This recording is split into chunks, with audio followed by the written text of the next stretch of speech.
oh my god, you've made the wrong decision. You're absolutely wrong. And this book fucked me up. The mushrooms, because these characters are more so focused with education because their entire personalities are their education. Hi friends, my name is Joel and welcome back to my booktube channel. If you have yet to check out my November TBR video, I would highly recommend you go check that out because I'm reading quite a few fantasy books this month and I'm really excited to be getting through all of them and taking you along with me in my respective reading vlogs, and also because I haven't really made much content this month and like, yeah, it's just been a weird month for me. Because after reading 16 books last month, I think I'm falling into a little bit of a slump.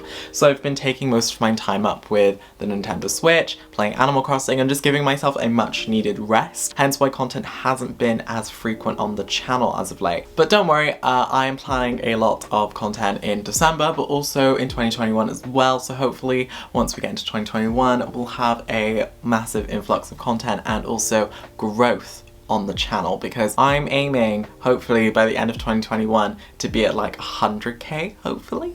Maybe, we'll see. I think it'll be a really cool goal because by the time I get to like a year on BookTube, maybe I'll be at like 70k, who knows? Like, it's just weird to think about like how weird I've grown for the past few months. But yeah, and if you've yet to check out my Twitter nor my Bookstagram, I would highly recommend you go check those out because I post some extra bookish content that you're not gonna see here. Okay, so for today's video, I'm gonna be going over the 16 books that I read in the month of October. 16 books is a lot. That basically is like one book every 2 days, and I still don't understand how I managed to read this much in a month. Yeah, we're just gonna get right into it because there's nothing else for me to say. So the first set of books that I read are books by Black British authors because in October it was the Black British History Month, and I took it as a time for me to kind of re-educate myself and also celebrate the fact that I am Black in Britain. And so I read 3 books to do so. I read I Will Not Be Erased by Gal Dem. This is a collection of essays by women and non-binary people of colour which explores their identities but also the mistakes that they've made in their past relating to that identity or other things in their life. And I just found this a really raw and emotional read. Like, some of the essays were just simply beautiful and I really loved how this all came to be and came together. And I did mention this in my Black Books recommendation video, which I'll have linked down below. And yeah, this just has so many really good essays in it, and I just loved seeing each and every person talk to their younger selves about how it's okay to be who they are, but also giving themselves some much important life advice which the reader can take from it as well. And it's just amazing and I really liked it. And yeah, the next one that I then read was Black and British, A Short Essential History by David ILLUMICRATE. This one covers a lot of the hidden history of Black people within the United Kingdom and also explores their stories within each and every century. This is a shortened version of David ILLUMICRATE's Black and British, A Forgotten History, and this is a longer text. And so, helping out with the Black curriculum, he wanted to create a shorter version that can be accessible for kids so that kids know history within the United Kingdom. And I just thought that was amazing. This is just such an easy read and it's just really like, it helped me out with my dissertation. That's how really good this book is, and like that's why I managed to buy the longer version, because it's going to be one of my key texts for my dissertation. I'm really happy to support David ILLUMICRATE and his writing, plus I'm supporting the Black curriculum because every copy of this book sold, they donate 50p to the Black curriculum, and so it's amazing. And yeah, I'd highly recommend picking this book up if you want to learn more about Black and British history. I think history, a lot of the time, history focuses on white people more than people of colour, and I just think we need to start decentering white people in the narrative. So yeah. And finally, I picked up Caleb Asaman Nelson's Open Water. This one releases in February 2021, and this follows 2 people who basically are in the arts industry as they kind of pursue this relationship with one another in London. And it's a really weird read because it's told in the second person, and like, I really liked the writing style at some points. Some points the writing style was a bit to me, but at the same time I just think the story was quite gripping and it revealed a lot about male mental health and also the things that men of colour and also women of colour go through within London, and it's just amazing. I really liked it. Again, I think the writing style might not be for everybody because it's told in the second person. I know how most people feel about the second person stories, so I would look to pick it up or maybe like read the first chapter, see if it's for you. And I think it did take a little bit of time for me to get into it, get used to the writing style, so I think like it would be quite quite a nice read if you did like that kind of thing. And then after reading my Black and British books, I then got on to my series reading vlog for the month, which was the Shades of Magic trilogy by V.E. Schwab. And I'll have that reading vlog linked in the description down below, but the Shades of Magic trilogy contains A Darker Shade of Magic, A Gathering of Shadows, and finally A Conjuring of Light. And all three books were just a stunning reading experience. I enjoyed reading these books so well. I gave A Dark Shade of Magic 3 stars, I gave A Gathering of Shadows 5 stars, and then A Conjuring of Light 3 stars as well. And I had a whole live show with Sabine and Yasmin about the Shades of Magic trilogy, but more so focusing on A Conjuring of Light, and I'll have that linked in the description down below if you want to go watch that. But I just found the entire experience of the Shades of Magic trilogy to be amazing. I found V.E. Schwab's writing to be quite accessible, and I also found it to be quite enamoring, and the way that she is able to write descriptions and just kind of make us fall in love with the world that she writes is just amazing. And I really did love the story that we were taken on. I think that it was just such a nice premise in A Darker Shade of Magic that it was intriguing and inviting, and then it carries on beautifully in A Gathering of Shadows. And I will remain advocating that A Gathering of Shadows is the best book of the series, but I know it is quite polarizing to add some audiences where some people really love this book and some people think this suffers from second book syndrome. I'm of the former. I just think that this doesn't really suffer from second book syndrome that much, but at the end of the day, each to their own. And so I really loved this book. Like, I think the character work was just the best in this book, and I think that it was just amazing how V.E. Schwab was able to seamlessly incorporate the magical tournament in this book, and I think that it's amazing. Wow. This whole trilogy follows Kel, who is an Antari, who basically is able to travel through the 4 different Londons: Red London, White London, Grey London, and Black London. But Black London has been taken over by this whole evil magic thing, and they don't talk about Black London anymore because it has been consumed.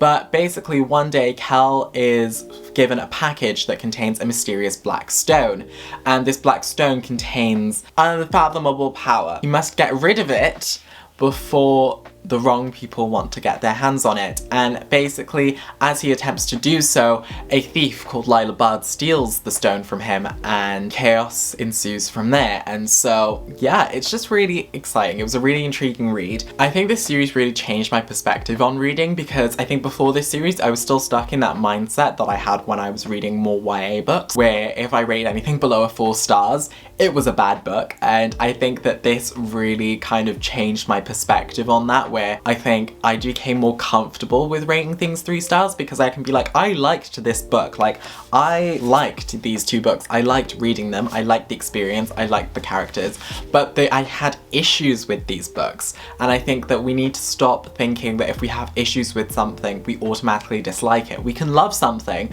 but also point out the flaws in the book. Like, we love people, but those people also have flaws, and we love them because of their flaws. And so I think I love them, and they are flawed, but I still love them. And it's just kind of that aspect. I think we need to just get out of this mindset of just having to force ourselves to rate a book higher because we don't want to fall out of social standing with other people. Everyone can hold their own bookish opinions, and I just think that we need to start respecting each other's bookish opinions a lot more. And so if someone rates Raybearer 1 star, I'm literally not going to be like, oh my god, you've made the wrong decision. You're absolutely wrong. You might not like that book, that is absolutely fine, but maybe we just don't have the same taste in books. And I'm literally jumbling these books everywhere. Pros for this book series are that the prose was beautiful, the world building was immaculate, everything about it was just action and adventure, and I really did like this a lot. I think my flaws lie in a bit of the characterization, in how some of the characters were characterized and how their growth was not gradual. Sometimes it would just happen like right away. Like, I think there was a few characters that made some decisions that really didn't make sense. I feel like the main villain of this series really needed to be fleshed out more. I felt like they needed a lot more character. I felt like they needed a lot more purpose. I felt like they needed a lot more power. It felt really anticlimactic to me, and I don't like that. But we are getting a new trilogy called Threads of Power. But yeah, I would still highly recommend you go pick up the Shades of Magic trilogy, because it is still a really good reading experience, and on average I basically would rate this 4 stars as a whole series. It's just a really nice like beginner fantasy series, if you want something quite light, but also not something with like a ton and a massive amount of world building. So there's like just enough that can leave you intrigued as to what goes on outside the Londons, but there's also not too much that you're overwhelmed by the information that's within it. And then we get on to the 9 horror/thriller books that I read for my horror/thriller reading vlog, and I'll have that linked in the description down below as well. And so there were a lot of books in this pile, so let us begin. The first book that I read was One by One by Ruth Ware, who follows the employees of a company called Snoop, who go to a chalet in the French Alps in order to have a team building exercise to one another. However, when one of the owners decides to try and sell Snoop, half of the people are for it and half the people are against it. And one by one, they all begin to drop off. And this also follows chalet workers who are basically roped in to the entire murder mystery because everyone gets snowed in by an avalanche, and so they're all stuck together with a murderer inside with them. And so yeah, this book had a lot of promise. It had a lot of like mystery to it. This was inspired by Agatha Christie's And Then There Were None. I haven't read Agatha Christie's books yet, but I really want to now that I've read this. This book had such amazing promise and it had such amazing intrigue. However, I did feel like this book did fail for me on some aspects. Like, I have a lot more of my thoughts in Lala's live show, although I did disconnect like part of the way through.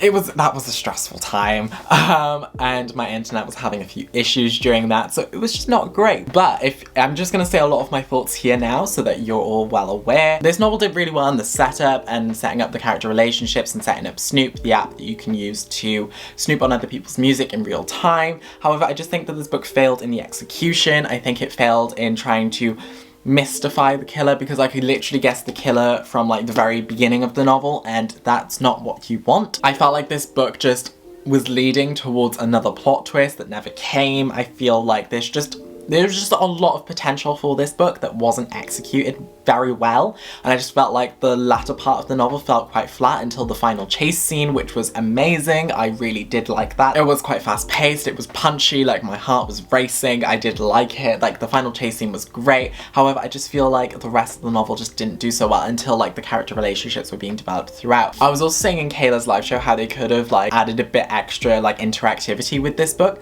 by adding like Spotify/Apple Music like codes in the beginning of each chapter so that you could listen to the music along with them. If they're offline, then you read in complete silence, but then if they're listening to music, then you listen to that music with them, and I think that would have helped with the novel. But yeah, it was just great. This was a good read. I would recommend it for people who like kind of the French Alps snow setting. I would recommend it for people who like kind of enjoy a simple thriller, not one that's quite complicated with many twists or turns. However, please bear in mind the predictability of this novel, and bear in mind that you might guess the killer right away. But yeah, I'll also have Kayla's live show linked in the description if you want to see Elias, Noelle, and Kayla's thoughts.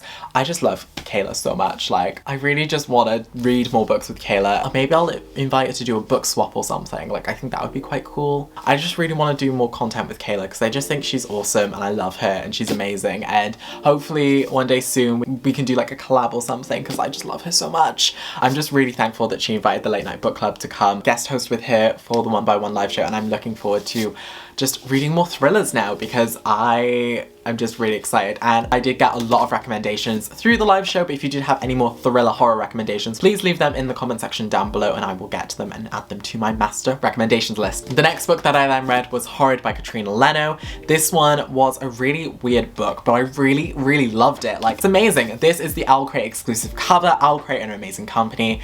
I am a rep for them. I'll have all their information in the description down below. But basically, Horrid follows Jane and Ruth, who move to Ruth's hometown after Jane's father dies, Ruth's husband, and so the both of them are back into this manor house where basically it has a long history with Ruth and her family, and so a lot of Ruth's memories are coming back to her whilst she is living within this house, while Jane is trying to make friends and pursue a whole new social climate within the new town. North Manor has a lot of secrets, and slowly but surely they start revealing themselves to Jane, and Jane's life will basically never be the same again. This story made me feel full of roses and kind of the way that roses are and the way that they work. I feel like horror books just take something and then change your view of that thing, and yeah, so this really was well written. I really loved the characterization and the plot build-up. I really loved how creepy and eerie the atmosphere was and how it felt at times.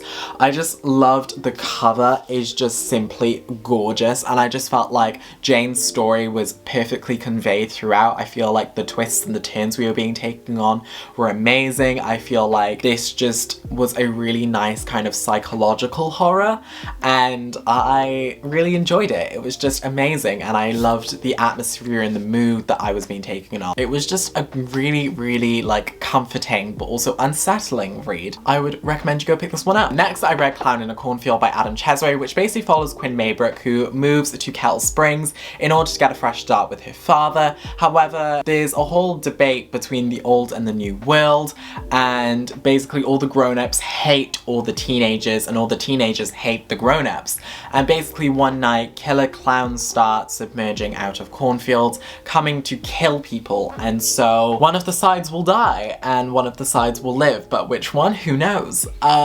And so it was just really intriguing to read this because this harkens back to a lot of slasher horrors, and the like cover is very like Stranger Things / slasher themed, and I really enjoyed this. I really loved this book. Like, I just found like it was amazing, and the action was great, and the gory details were amazing, and Rust, like I said in my horror blog, I'm a Rust stan account. Rust is such an iconic character. I love Rust with every fiber of my being. Quinn is amazing, but Rust takes the cake. Amazing. Wow. Like, he is awesome, and I just loved how the setup of this novel went. I loved the social commentary in this novel and the points it was making. Very apt, very accurate. We love, we stan. And yeah, it's just great. I loved just the adventure and the thrill. I loved kind of the suspense. It really felt like a Dead by Daylight game, because I've been getting into that lately. Like, it just, this whole novel felt like a massive Dead by Daylight game with multiple killers, and all of the characters had to do things in order to like avoid the killers, and it was just great. I could literally just imagine it, and it was awesome, and I loved it, and wow, it's just such a good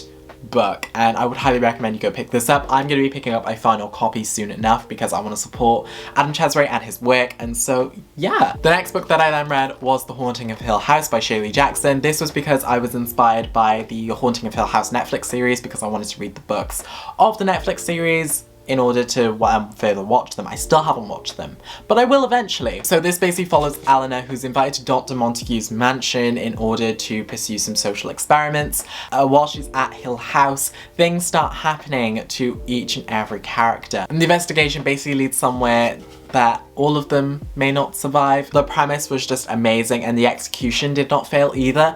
I felt like the beginning was quite slow, although you find that a lot with classic books. You find that they're more focused on the description and the build-up of a novel until the execution. So I do kind of excuse that a little, however it did take me out of the reading experience. I did find that I really loved the characterization of the characters and how they were all set up to be. I just loved the way that each and every character acted. My friend Tia is reading the book at the moment, and she's saying that like a lot of the things that happen in this novel like kind of relate a lot to Hill House, the Netflix series, and so it made her appreciate this book a lot more. So I might reread it when I finish Hill House, see if my rating goes up after I read it, so we'll see. But I really did enjoy it. I loved the build-up and the setup. I loved kind of how Eleanor as a character is built up and how she interacts with all of the other characters. I just felt that the relationship was amazing. I felt like the horror aspects were chilling. The hand moment was suspenseful, and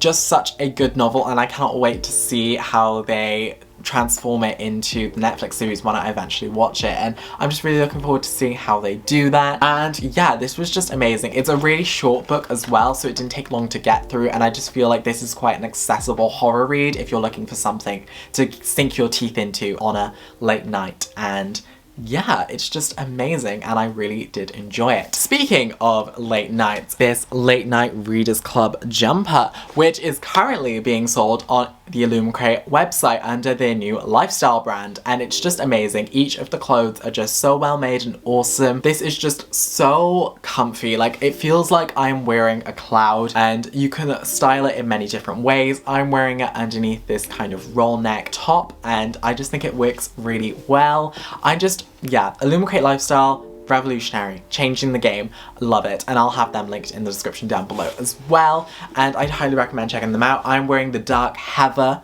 Late Night Readers Club hoodie. They also have maroon and navy, which I'm probably going to be getting because the colors are stunning and I need them in my life. The maroon would just suit my skin so well, and so why should I not get it? So the next book that I then read was I'm Thinking of Ending Things by Ian Reid, and this book fucked me up. This book messed with my brain. This book, oh my gosh. This book was shocking. This book was just, amazing. I really loved it. I loved the characterization. I loved how everything was just set up. This basically follows a woman who's going to her boyfriend's house for the first time in the middle of the snow. And basically she is thinking of ending things. And it's all about her kind of recounting things about the relationship and meeting the boyfriend's parents for the first time, whilst also battling the fact that she might want to commit suicide. It's an impactful read. Like, I almost cried. I might have cried. I can't remember. But it was just, it fucked me up. Kat from Paperback Dreams recommended that I read this book, and my brain was fucked up. My brain was fucked up. This is just such a good read, and Kat also then linked me to some I'm Thinking of Ending Things resources, and I cannot tell you how like amazing this book was and how just the journey it took me on and how like great that it felt, and like the twist at the end just completely resets your brain and suddenly you're just like no thoughts, head empty. Like, it's just amazing. I loved it. I'm really glad that I got this like floppy paperback edition. I really like this, and it just like you can feel the scratches on the book as well, and it just makes for a nice sensory experience. But yeah, so the next book that I then read was Daisy Miller and the Turn of the Screw. Daisy Miller is like kind of this weird story about a woman that's like kind of free and out there, and how people are attracted but repelled by her independence. And I liked it up until the ending.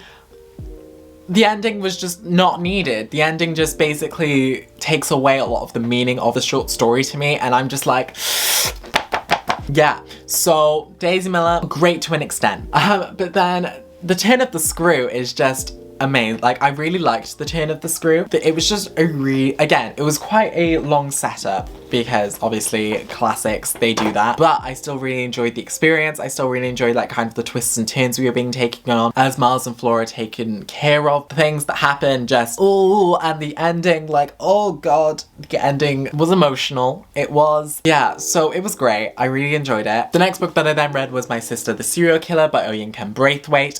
This one basically follows Corride, who basically receives messages of her sister Yola every now and then with the fact that she's killed her recent boyfriend. And so Corride, being a nurse, helps Ayola take care of the body and hides them. And basically what happens is that Ayola has killed again, and Corride helps her take care of the body. However, an investigation is now being undertaken about this recent murder, and so Corride is very frightened for her sister's future. However, when her sister starts beginning to romance and soften up to Corride's romantic crush at work, Corride starts to doubt her loyalties to her sister, and maybe starts to think maybe she might turn her in.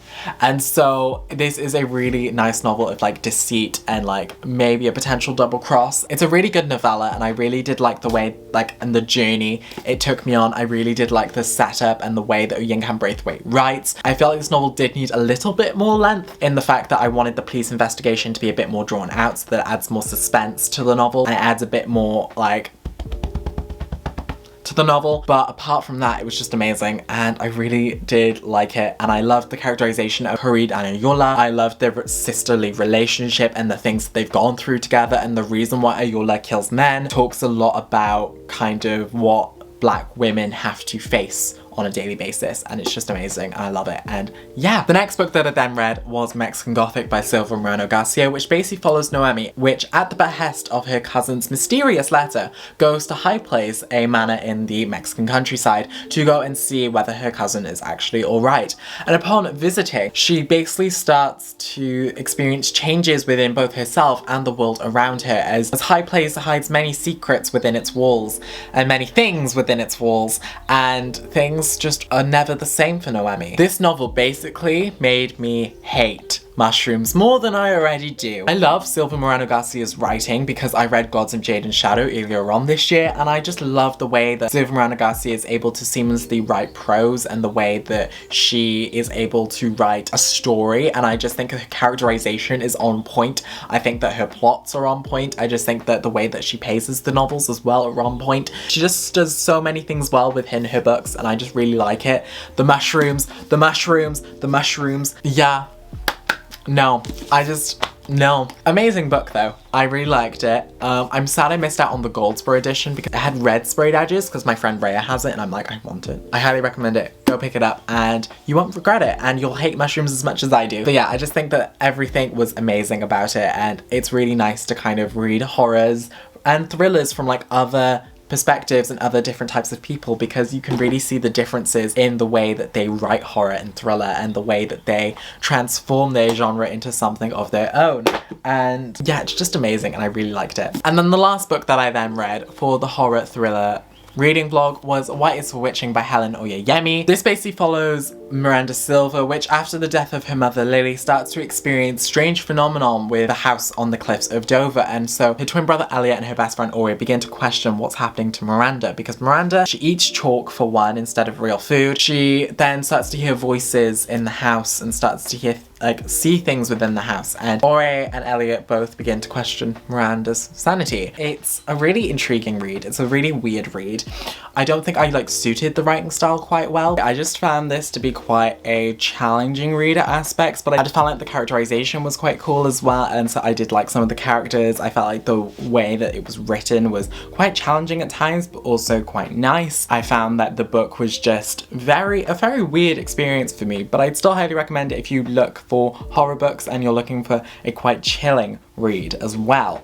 And then the final book that I read in the month of October was The Secret History by Donna Tartt, which was the late night book club pick for the month of October, and the live show was hosted over on Elias's channel, so I'll have that linked in the description down below. A lot of the comments said I was speaking facts during the live show, so maybe you should go check that out to see me spit in the tea. The Secret History basically follows Richard, who under the tutelage of a college professor, he joins a Greek literature class along with his other classmates, and together they go through the highs and lows of college life, which includes killing someone and then trying to get away with it. And so basically this novel is dark academia served to you on a platter. This is dark academia origins. I tried to do a reading vlog of this, but then I just forgot about it and I haven't recorded the ending to that reading vlog, so I don't know whether I actually will still put it up, because I just feel like it might not. I don't know, I just don't feel like it'll be enough content to sustain an actual video, but who knows. But I gave this a 3 out of 5 stars. I enjoyed it to a certain extent.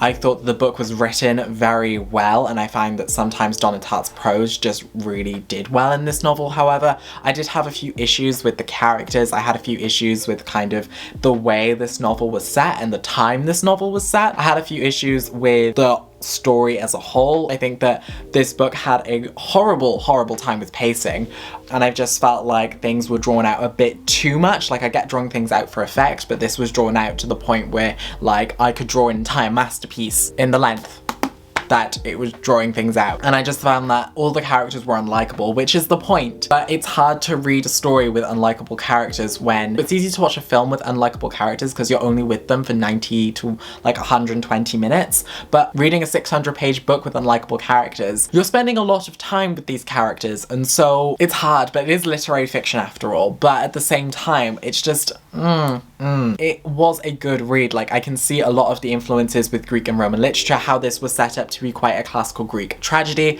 how this harkens back to a lot of the traditions, but how it also loses touch with the outer world, because this book basically isolates itself from the outer world with the 80s and kind of the pop culture that's going on there, because these characters are more so focused with education because their entire personalities are their education, and so they're nothing else without it because their education is their privilege. This book is nice to look at from an academic perspective, but from an enjoyment perspective, it wasn't as enjoyable as I hoped it would be. But I do want to read now If We Were Villains, which is supposed to be kind of like The Secret History, but much better and more Shakespearean, I believe, and I love Shakespeare, so maybe I'll read If We Were Villains in 2021. But yeah, that is basically all the books that I read in the month of October. I'm really excited for all the books that I'm reading in the month of November as well. I'm hoping that I'll be able to get through the majority of them this month. I still really need to get through the Mime Order. That is like my top goal to getting through this, but I also have a lot of plans for 2021 as well, and if you do have any ideas for any videos that you want to see in 2021, please let me know.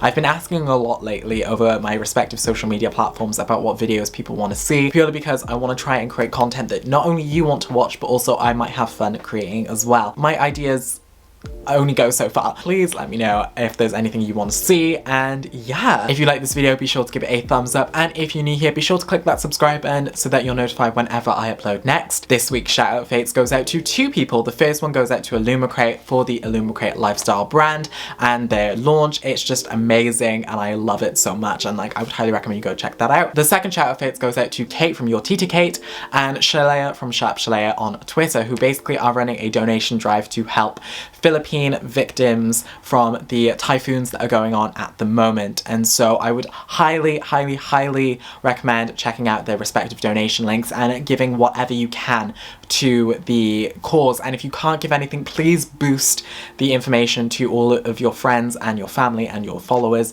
because they really do need the money in order to help the victims in the Philippines. And so I'll have both their Twitters linked in the description down below so that you can go and support them as well. And if you want to catch me on any of the social media platforms, I'll have all of them linked in the description as well as my coffee and my Amazon wishlist link in case you want to support me any further. I'm currently saving up now on my coffee to get a capture card so that I can play Nintendo Switch games and hopefully upload kind of an island tour of my Animal Crossing island. Once that's done, maybe sometime next year I'll get into streaming a little, who knows. But yeah, I just think it'll be really cool. And so yeah, I guess until the next video, bye friends.